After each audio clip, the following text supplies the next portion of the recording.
আপনার ফোনে কি সমস্যা আছে সেটা আপনার ফোন আপনাকে নিজ থেকে বলে দেবে, সেটা যে ব্র্যান্ডের ফুড হোক না কেন।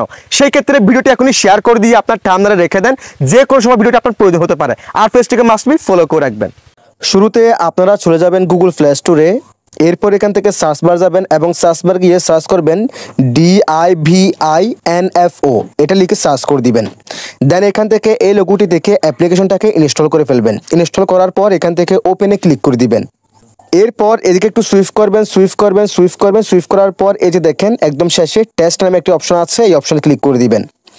এই অপশনে ক্লিক করার পর এখান থেকে আপনি একটা ক্লিক করে আপনি চেক করতে পারবেন আপনার ফোনে কোনটাতে কোনো সমস্যা আছে কিনা। আপনি মাইক্রোফোনে ক্লিক করলে মাইক্রোফোন ঠিক আছে কিনা আপনি চেক করতে পারবেন। আপনি এখান থেকে ইয়ার স্পিকারে ক্লিক করলে ইয়ার স্পিকার আপনার ঠিক আছে কিনা আপনি চেক করতে পারবেন। আপনি এখান থেকে চার্জিং অপশনে ক্লিক করলে চার্জিং অপশন আপনার ঠিক আছে কিনা আপনি চেক করতে পারবেন। এইভাবে এখানে প্রত্যেকটা অপশন আপনি ক্লিক করে আপনি চেক করতে পারবেন প্রত্যেকটা অপশন ঠিক আছে কিনা। That's it.